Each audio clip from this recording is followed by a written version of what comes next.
Okey, Tan Sri Speaker, saya bangun di sini atas peraturan 36/12.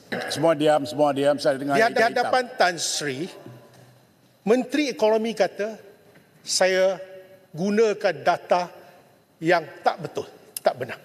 Saya semalam sebelum tidur saya rujuk banyak kali. Itu juga. Konotasi ialah saya berbohong. Tetapi apabila menteri menjawab, saya terus buka handphone saya tengok internet.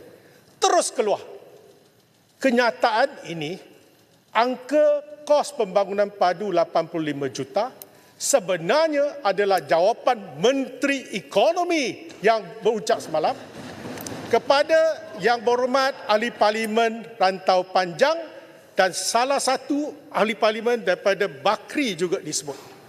Dan ianya, kejap, biar saya habiskan. Ini soal saya kan, integriti saya.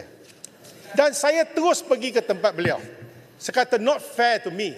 Sebab ini adalah data yang kamu bekalkan kepada ahli parlimen dan dipetik oleh seorang insan bernama Wika Siong, ahli parlimen. Takkan penyata rasmi dalam dewan ni pun saya silap.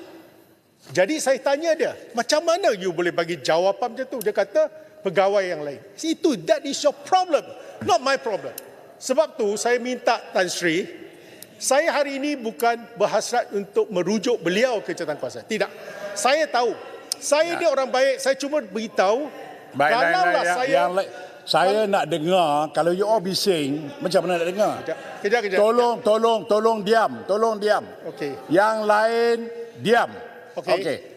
Selepas jawapan itu diberikan secara bertulis atas soalan lisan kepada Rantau Panjang, ianya telah dilaporkan di Edge, The Star, Xinjiu, China Press. 1 minit saya dapat semua ini. Dan saya pun terkilan. Suara Keadilan pun laporkan 85 juta dengan gambar menteri. Saya amat sedih semalam bila saya dengar saya yang bagi data yang tak betul. Takkan saya timbalan Presiden PKR. Ini dilaporkan dalam portal sendiri. Jadi hari ini dengan hasrat membersihkan nama saya minta Speaker nasihatkan pada Menteri, saya bukan nak ungkitkan cari pasal, saya bukan jenis itu. Tapi kerana nama saya, kesucian nama seorang yang jahil seperti Wika Siong ni, saya pertahankan sampai ke kiamat.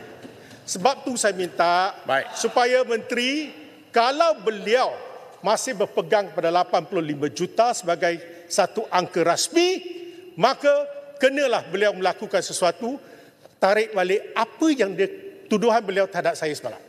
Kedua, kalau benarlah pegawai bagi tanpa kenyataan, tanpa persetujuan beliau seperti mana dia beritahu saya, dia kena buat penerangan menteri di sini. Beritahu Tan Sri Speaker, jawapan saya kepada siapa-siapa ini sepatutnya diperbetulkan, bukannya 85 juta.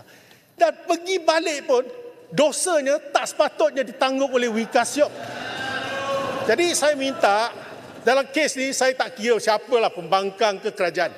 Saya tegur kerana saya rasa sudah 20 tahun duduk dalam dewan ini. Saya nak kemuliaan dewan ni, jangan nama saya tercalar. Esok saya pencen, cucu cicit saya akan persoalkan saya kerana saya tak membersihkan nama saya. Saya minta Tan Sri Speaker, tolong sebagai orang yang paling dihormati, beritahu menteri ni saya tak boleh buat apa. Saya dah cakap dengan dia pun tak ada tindakan.